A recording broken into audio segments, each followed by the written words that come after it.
bagaimana kita harus hidup sebagai warga kerajaan sorga.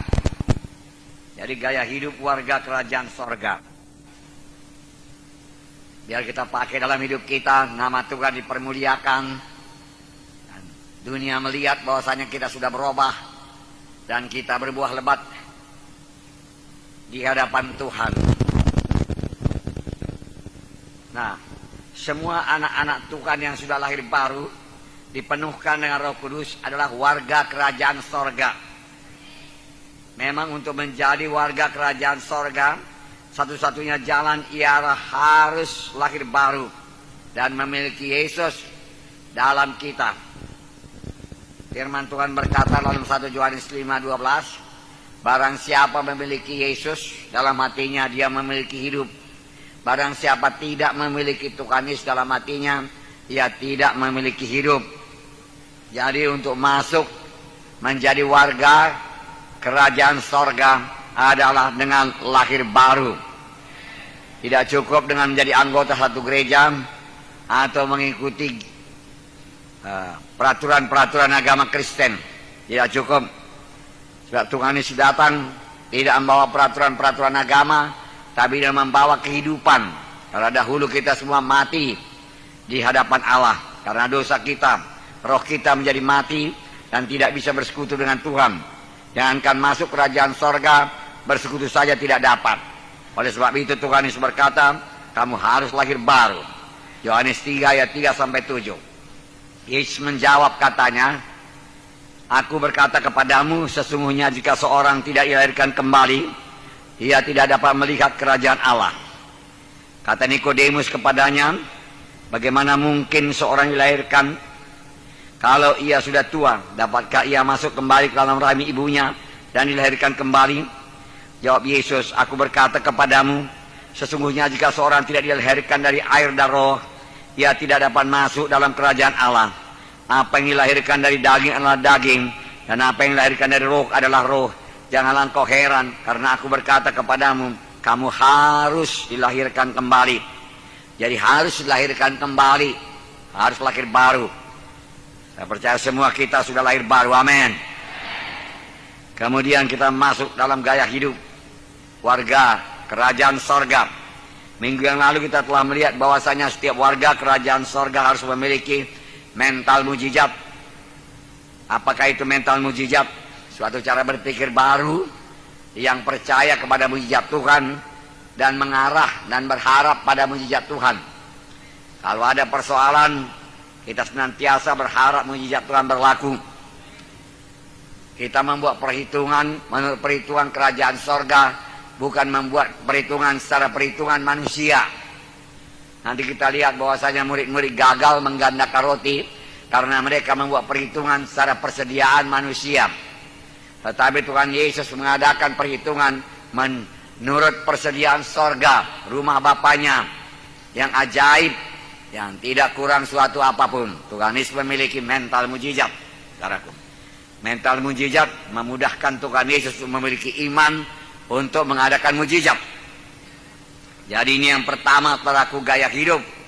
Itulah normal dalam kerajaan sorga, saudaraku. Jangan lagi pakai gaya hidup mentalitas, saudaraku, duniawi. Saudara, karena kita sudah masuk dalam kerajaan sorga, jangan pakai mentalitas cara berpikir manusia lama, saudaraku. Karena kita sudah masuk dalam kerajaan sorga. Nah, saudara, banyak anak Tuhan yang walaupun sudah menjadi warga kerajaan sorga, masih memiliki cara berpikir yang lama. Cara berpikir dunia, selalu berhitung seturut dengan pendapat manusia, pendapat dunia. Saudaraku, kalau dunia berkata tidak bisa, dia berkata tidak bisa. Seorang anak Tuhan yang memiliki mentalitas mujizat, saudaraku, kalau dia tahu itu disuruh Tuhan, walaupun secara manusia itu mustahil, dia percaya dia bisa melaksanakannya. Dia bisa mengadakannya, saudaraku, mengadakannya. Itu sebabnya minggu yang lalu kita lihat bahwasanya mentalitas atau cara berpikir kita harus berubah. Ya. Janganlah terus memiliki mentalitas kerajaan dunia, mentalitas manusia lama. saudaraku. Mentalitas, saudaraku, yang gagal untuk menerima mujizat Tuhan. Karena untuk menerima mujizat Tuhan, Tuhan berkata, sama sebagaimana imanmu jadi padamu. Hari Minggu yang lalu kita melihat Tuhan berkata, janganlah kamu menjadi serupa dengan dunia ini. Dalam cara berpikir, cara berkata-kata kemudian. Saudaraku, dan perbuatan kita juga tentunya. Tindakan kita, saudaraku. Tapi berubahlah oleh pembaharuan hatimu, pembaharuan budimu, pembaharuan pikiranmu, baharui pikiran dengan firman Tuhan. Cara berpikir menurut firman Tuhan. Cara berpikir ini penting, saudaraku. Karena sebagaimana orang berpikir, begitulah dia. Saudaraku. Kalau kita tidak berpikir secara duniawi, maka kita orang duniawi, saudaraku. Karena begitulah dia firman Tuhan berkata. Kalau kita berpikir secara rohani, secara kerajaan sorga, maka begitulah kita, saudaraku, orang rohani, warga kerajaan sorga yang memiliki, saudaraku, mental mujizat, sehingga kamu dapat membedakan mana kehendak Allah yang baik dan yang berkenan kepada Allah. Jadi berubah sama sekali. Pertobatan termasuk perubahan, berbalik kepada Tuhan dalam pikiran. Kemudian tentunya diikuti dengan tindakan. Kalau dalam pikiran belum berbalik kepada Tuhan, saudaraku, tindakan juga tidak berbalik, saudara. Pikiran juga, pikiran lebih dahulu. Perkataan berubah, saudaraku. Dalam bahasa Grekanya yaitu metamorpo. Semua kita dulu waktu belajar di SMA atau SMP, kita mengenal ulat kepompong yang kemudian menjadi kupu-kupu. Dan kita katakan itu proses metamorfose. Dia metamorfo, ya, berubah sama sekali. Dari ulat yang tidak bisa terbang, saudaraku, tidak bisa melompat pun, saudaraku, menjadi kupu-kupu yang bisa terbang dengan sayapnya yang cantik warna-warni. Ulat begitu bodoh, saudaraku, dungu, saudaraku, dan menjijikkan, saudaraku, menjadi kupu-kupu yang banyak disukai oleh orang, termasuk anak-anak. Ya, anak-anak suka menangkapnya, saudaraku. Dan beberapa orang sudah dewasa juga, saudaraku, menjadi penggemar kupu-kupu. Karena memang menjadi sangat berubah. Tapi tidak ada penggemar ulat, saudaraku. Tidak ada, saudaraku. Karena sudah berubah, saudaraku. Nah, jadi masuknya satu perubahan yang luar biasa. Seperti seekor ulat menjadi kupu-kupu. Berarti berubah sama sekali. Terjadi revolusi dalam pikiran kita, sehingga pikiran kita berubah sama sekali. Dari cara berpikir yang kalah, yang selalu berkata tidak mungkin, menjadi cara berpikir yang menang sebagai seorang pemenang, saudara.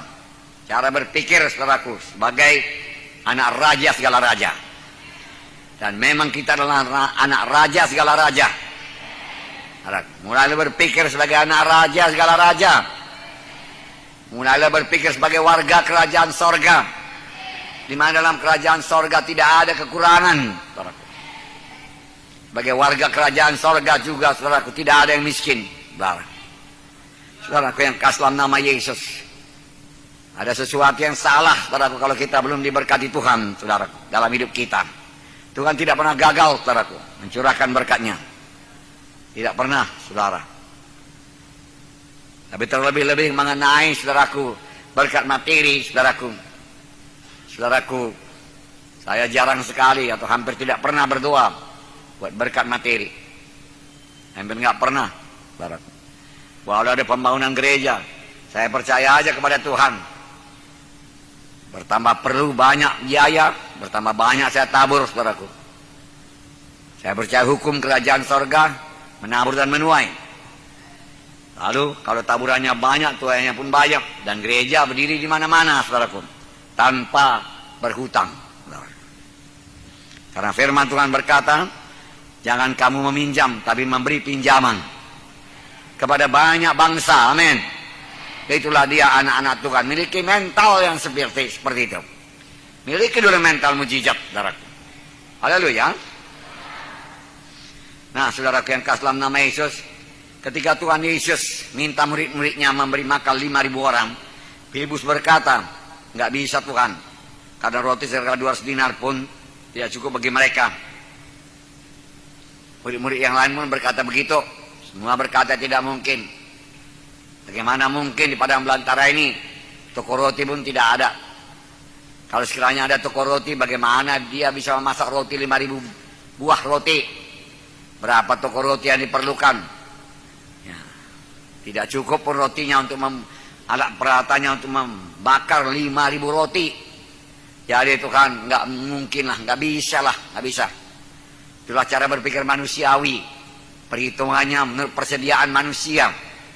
Saudaraku, sangat terbatas, saudaraku, sangat terbatas. Memanglah menurut pikiran manusia, saudaraku. Tidak mungkin memberi makan 5.000 orang di padang belantara sana, padang gurun. Toko pun tidak ada, air pun tidak ada, saudaraku. Supermarket pun tidak ada untuk membeli tepung. Walaupun sekiranya murid-murid mau masak roti sendiri. Tidak ada, semua tidak ada. Mereka berkata, nggak mungkin Tuhan, suruh aja mereka pulang. Kata pula murid yang lain lagi berkata, ya memang ada di sini roti, tapi cuma 5 roti dan 2 ikan. Bagaimana 5 roti yang dibawa anak-anak bisa memberi makan 5.000 orang, dan 2 ikan memberi makan 5.000 orang? Tidak bisa Tuhan, tidak bisa. Lupakanlah itu, suruh mereka pulang. Tapi Yesus memiliki mental mujizat, mentalitas sorga, dan dia berbuat demikian sebagai manusia, bukan sebagai anak Allah. Dan dia berhasil, saudara. Nah, saudara, Tuhan Yesus melihat persediaan sorga, yang melihat kepada Bapaknya. Tuhan Yesus melihat kerajaan sorga, kerajaan kuasa. Karena kerajaan sorga itu bukan hal makan minum, tapi kuasa.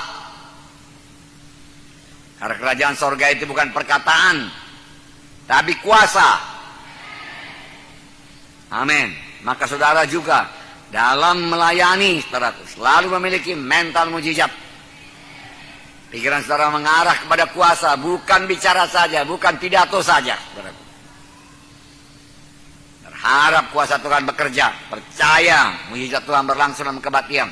Apalagi ada yang sakit, hari inilah kesembuhannya, sekaranglah kesembuhannya. Aku percaya Engkau sanggup dan mau Tuhan. Aku akan meletakkan tangan kepadanya karena firman-Mu berkata, tanda saya sebagai orang percaya, saya akan meletakkan tangan atas orang percaya, lalu orang itu akan sembuh. Amin, saudara. Meletakkan tangan atas orang sakit, lalu orang itu akan sembuh. Amin. Haleluya. Nah, karena Tuhan berkata, jadilah kepadamu sama sebagaimana imanmu. Dan Tuhan berkata, pekerjaan-pekerjaan yang aku kerjakan akan kamu kerjakan.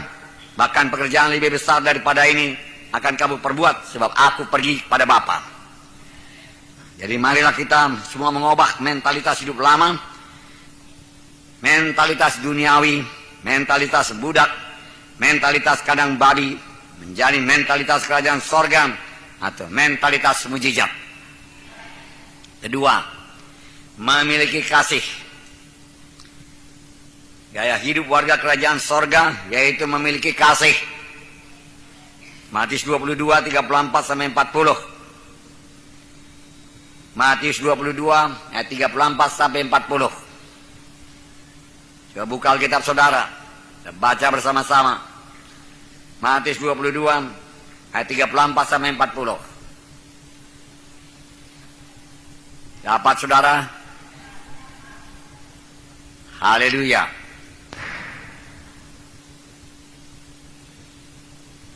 Haleluya.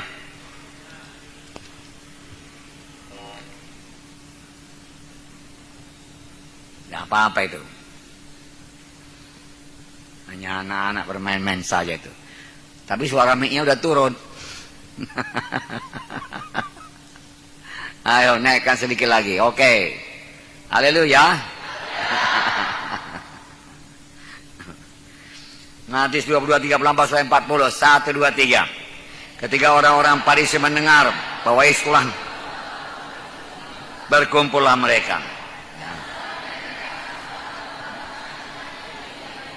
Guru, hukum manakah yang terutama dalam hukum Taurat? Jawab Yesus kepadanya, kasihilah Tuhan Allahmu dengan segenap hatimu dan dengan segenap jiwamu dan dengan segenap akal budimu. Inilah hukum yang terutama dan yang pertama. Dan hukum yang kedua ialah kasihilah sama manusia seperti dirimu sendiri. Pada kedua hukum ini tergantunglah seluruh hukum Taurat dan kitab nabi-nabi. Wow, luar biasa. Ada pula ahli Taurat yang bertanya, orang Farisi bertanya kepada Tuhan Yesus.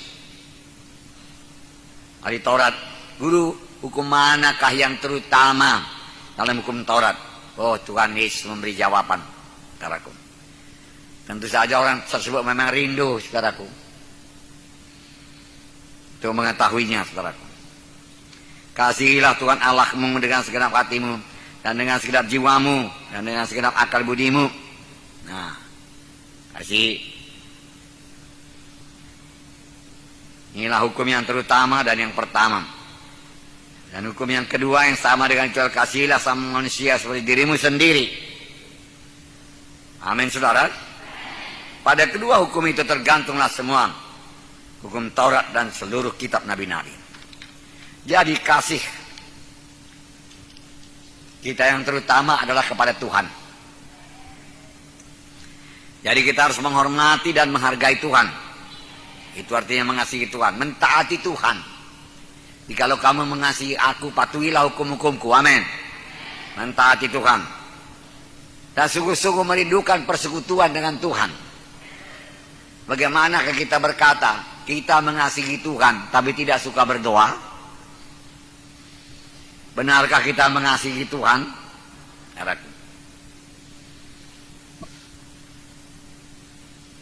Aneh sekali kalau saudara mengasihi pacar saudara, tapi saudara tidak mau bertemu.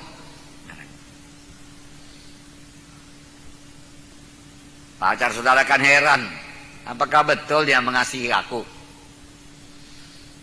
Jadi kalau betul mengasihi Tuhan dengan segenap hati, jiwa, dan roh, saudara, itulah yang terutama, sasaran kasih kita.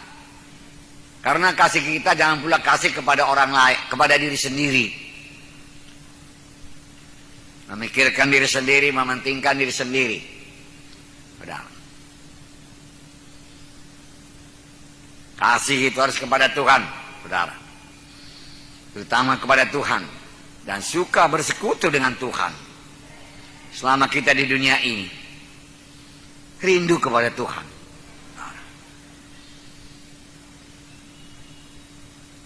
Ada nyanyian berkata, tapi dalam bahasa Inggris. Dia katakan, kalau aku sampai ke sorga, aku akan bertemu dengan Abraham, dengan Ishak, dengan Yakub. Sungguh satu pertemuan yang luar biasa. Boleh berkata-kata dengan dia. Dan melihat Bapa orang percaya.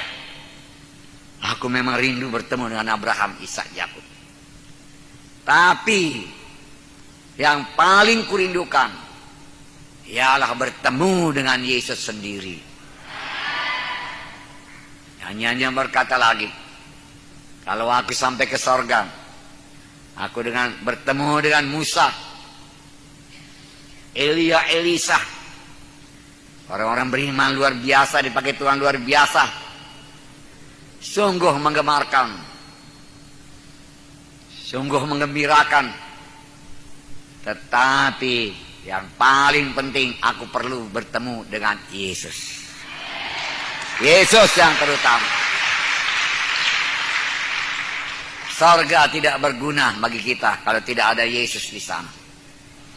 Jalan emas, saudaraku, tidak akan bisa memikat hati kita barang satu hari pun, saudaraku. Dan itu akan membosankan tanpa Yesus. Tapi dengan Yesus di sana, dengan mahkotanya, saudaraku, lemah lembut sebagai anak domba Allah, mengasihi saudara, segalanya menjadi hidup. Dan tahun demi tahun, saudaraku, puluhan tahun demi puluhan tahun, ratusan tahun demi ratusan tahun, sampai ribuan tahun, saudaraku, rasanya seperti satu hari saja, karena ada Yesus di sana, saudaraku. Tuhan Yesus yang terindah, Nah, kalau Tuhan Yesus yang terindah, mengapa dia tidak rindah mulai sekarang? Berapa lama lagi saudara ke sorga? Adakah 50 tahun lagi? 50 tahun waktu yang singkat. Saya masih ingat, saudaraku, apa yang terjadi setengah abad yang lalu. Di mana saya setengah abad yang lalu. Singkat saja. Telah berlalu setengah abad. Saudara, kasih Yesus yang terutama. Yang kedua yaitu juga kasih kepada Yesus berarti kesetiaan kepada Tuhan. Terikat secara pribadi dengan Tuhan. Terikat. Setia kepada Tuhan. Dan tidak akan mengkhianati orang yang kita kasihi. Bagaimana mungkin kita mengkhianati orang yang kita kasihi? Yang betul-betul kita kasihi. Tuhan yang kita kasihi. Bagaimana mungkin kita menyembah ilah yang lain? Bagaimana mungkin kita ikut dalam acara-acara kegelapan yang sangat najis kepada Yesus, saudaraku? Jijik kepada Tuhan Yesus. Bagaimana mungkin ikut di sana lagi? Nanti kita lihat bahwasanya sebagai anak-anak Tuhan kita perlu hidup kudus. Dan sama sekali tidak ada persatuan gelap dengan terang. Terang dengan gelap. Kita sudah pindah, saudaraku, dari kerajaan gelap kepada kerajaan terang. Kita berada dalam kerajaan terang. Apa hubungannya dengan kerajaan gelap? Nah, masih menyembah berhala lagi di sana, saudaraku. Tidak ada lagi, saudaraku. Nah, saudaraku, yang kedua, sebagai anak-anak kerajaan sorga, warga kerajaan sorga, gaya hidup warga kerajaan sorga, kita dituntut untuk mengasihi semua orang. Karena hukum yang pertama mengasihi Tuhan, hukum yang kedua yaitu mengasihi sama manusia seperti diri sendiri. Galatia 6 ayat 10. Karena itu selama masih ada kesempatan bagi kita, marilah kita berbuat baik kepada semua orang, terutama kepada kawan-kawan kita seiman. Selalu mau berbuat baik. Pikirkan untuk berbuat baik. Beri waktu untuk berbuat baik. Berkorban untuk berbuat baik.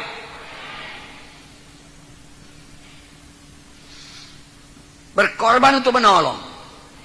Haleluya. Ini gaya hidup kerajaan sorga. Berkorban untuk menolong. Termasuk mengasihi orang yang memusuhi kita.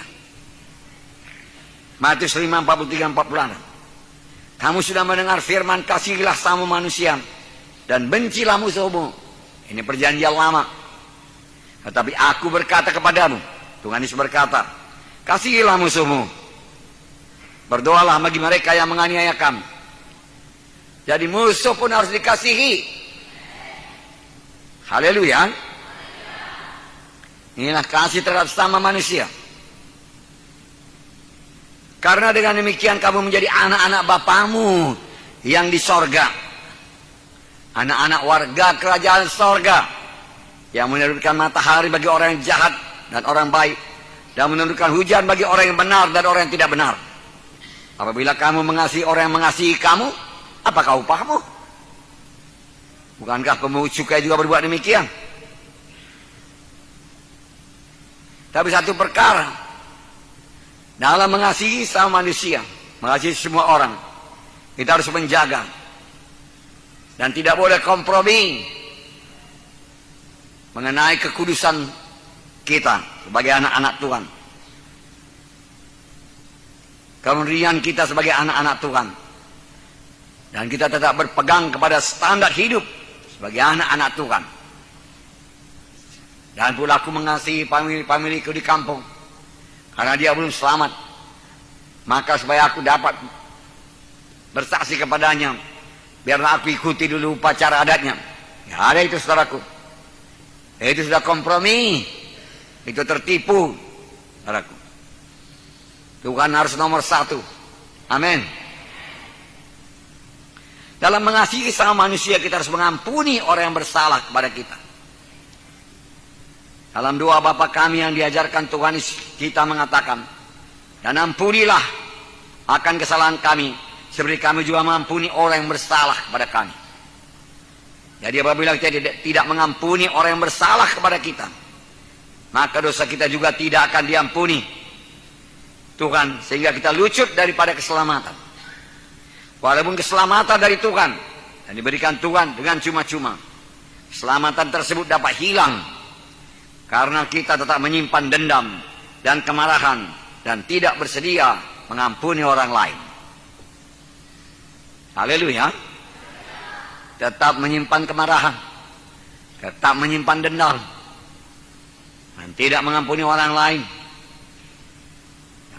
Tuhan Yesus memberikan satu perumpamaan yang sangat keras mengenai pengampunan. Matius 18, 21 sampai 35. Buka Alkitab saudara. Matius 18 ayat 21 sampai 35. Dapat?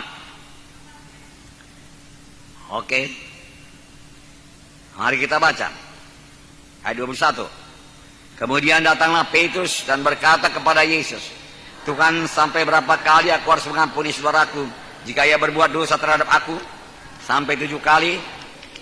Yesus berkata kepadanya, bukan, aku berkata kepadamu bukan sampai 7 kali, melainkan sampai 70 kali 7 kali.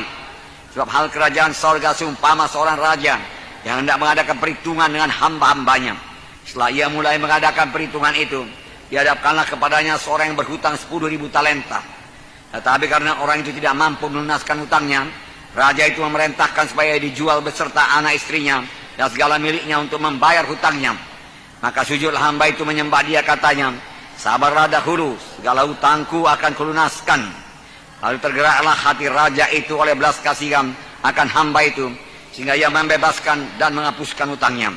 Tetapi ketika hamba itu keluar, dia bertemu dengan seorang hamba lain yang berhutang 100 dinar kepadanya. Ia menangkap dan cekik kawannya itu, katanya, bayar hutangmu. Maka sujudlah kawannya itu dan memohon kepadanya, sabarlah dahulu, hutangku itu akan kulunaskan. Tetapi ia menolak dan menyerahkan kawannya itu ke dalam penjara sampai lunaskannya hutangnya. Melihat itu kawan-kawannya yang lain sangat sedih, lalu menyampaikan segala hal itu kepada tuan mereka. Raja itu menyuruh memanggil orang itu dan berkata kepadanya, hai hamba yang jahat, seluruh hutangmu sudah kuhapuskan karena engkau mengohonkannya kepadaku. Bukankah engkau pun harus mengasihi kawanmu seperti aku telah mengasihi engkau? Maka marah tuannya itu, dan ia menyerahkannya kepada algojo-algojo sampai ia melunaskan seluruh hutangnya. Maka Bapakku yang di sorga akan berbuat demikian juga terhadap kamu, apabila kamu masing-masing tidak mengampuni saudaramu dengan segenap hatimu. Saudaraku, berhutang 10.000 talenta dibandingkan dengan berhutang 100 dinar. Pada zaman Tuhan Yesus, 1 dinar itu adalah upah kerja 1 hari. 1 hari bekerja, upahnya 1 dinar. 1 hari panas dengan bekerja di panas terik kebun anggur 1 dinar. Jadi saudaraku, 100 dinar adalah upah kerja 100 hari. Ya. Tetapi 1 talenta itu adalah 6.000 dinar. 1 talenta 6.000 dinar. Jadi berhutang 10.000 talenta berarti berhutang 60.000 dinar. 60.000 kali kerja tiap hari tanpa makan upah kita. 60.000. Dan itu menuntut umur kita nggak cukup 60.000 hari, saudara.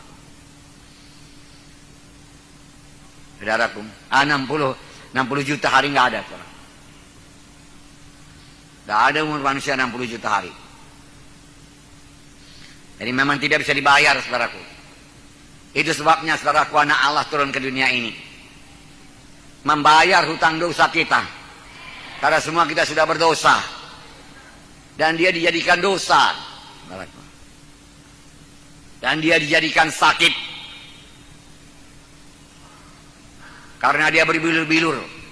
Tapi sakitnya itu bukan penyakitnya, penyakit saya, penyakit saudara ditimpakan pada Yesus.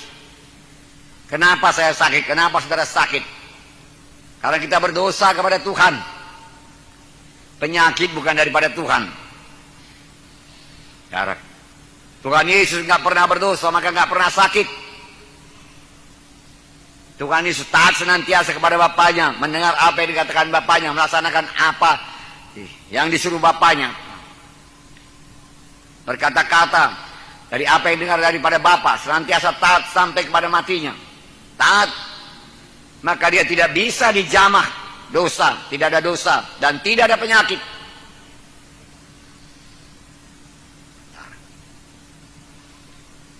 Penyakit datang padaku sebagai akibat dari dosa. Kelemahan datang sebagai akibat dari dosa. Itu sebabnya Tuhan mengangkat dosa sekaligus mengangkat penyakit kita. Darahnya menyucikan dosa kita, saudaraku. Dilurnya menyembuhkan kita.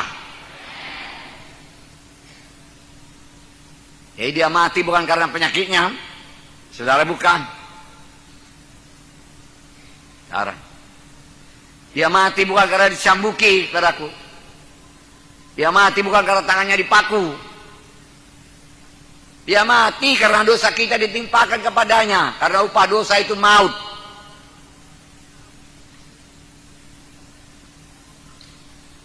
Supaya kita hidup dan menjadi warga kerajaan sorga. Jadi ada pergantian, ada substitusi. Begitulah besarnya para hutang kita yang dibayar oleh Tuhan Yesus. Nggak akan bisa kita membayarnya. Kejujuran kita yang luar biasa sekalipun tidak akan bisa menebus kita yang sudah jatuh mati dalam dosa. Nggak bisa.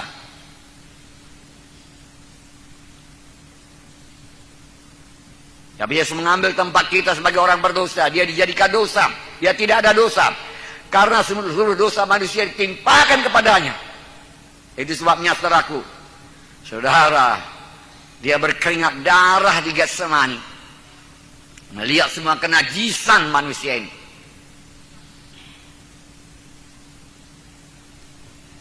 Sukakah saudara melihat darah? Banyak orang pingsan melihat darah.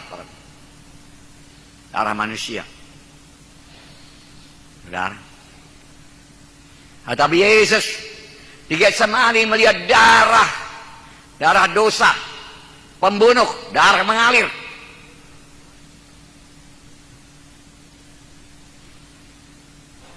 Di Getsemani dia melihat semua, saudaraku, pengguguran kandungan, saudaraku, bayi-bayi dibunuh. Dia gemetar. Dia melihat kejahatan yang luar biasa. Dia melihat penipuan yang luar biasa dari cara berpikir yang menjijikkan.